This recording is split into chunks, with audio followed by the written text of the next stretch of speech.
देखिए जितने जितने इलेक्शन गुजरे हैं उनमें मार्जिन बढ़ता ही गया है। पहले 40,000 का था, यही उम्मीदवार थी मुकाबले में।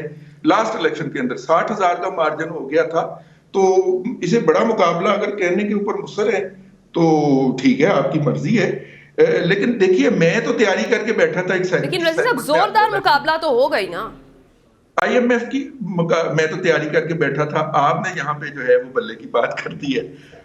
इलेक्शन कमीशन ऑफ पाकिस्तान का जो है वो इजलास हुआ है, जिसके अंदर उन्होंने जो है वो PTI की तरफ से जो उनको नोटिस दिया गया था कि आप जो है वो हमारा निशान और सर्टिफिकेट जो है वो वेबसाइट के ऊपर डिस्प्ले करें, वो नहीं किया।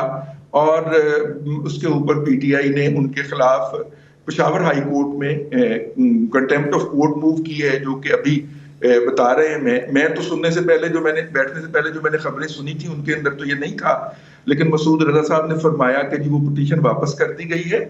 लेकिन जो इलेक्शन कमीशन ऑफ पाकिस्तान ने पिटीशन फाइल की है उसको सुबह 9:30 बजे के लिए लग गई है, और जिसमें उन्होंने कहा है कि जनाब ये पेशावर हाई कोर्ट ने जो है वो हमें जो है वो प्रॉपर नहीं सुना और हमारे इलेक्शन के प्रोसेस के अंदर मुदाखलत कर रहा है। अब देखिए इसकी कितनी कल पजीराई होती है ये तो कल ही पता चलेगा इसका।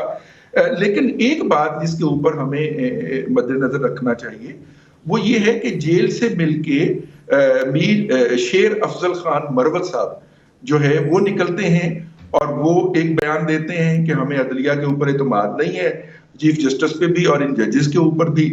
और फिर उसी जेल से मिलके बैरिस्टर गौहर साहब निकलते हैं जो कहते हैं कि जी ये साहब जो हैं ये सही नुमाइंदगी नहीं कर रहे, असल नुमाइंदा मैं हूं।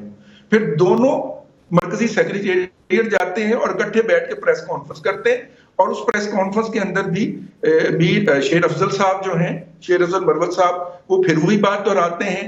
और उसमें फिर शुएब शाहीन साहब को भी बुला लेते हैं, फिर वही बात हाँ जी, फिर वही बात दोहराते हैं। फिर उसके बाद कॉम्पिटेंट पार्टी जो है वो एक नोटिफिकेशन भी जारी कर देती है कि इनकी बात सही समझी जाएगी और ये जो इख्तलाफी आवाजें हैं ये पार्टी की सही तर्जुमानी नहीं करती।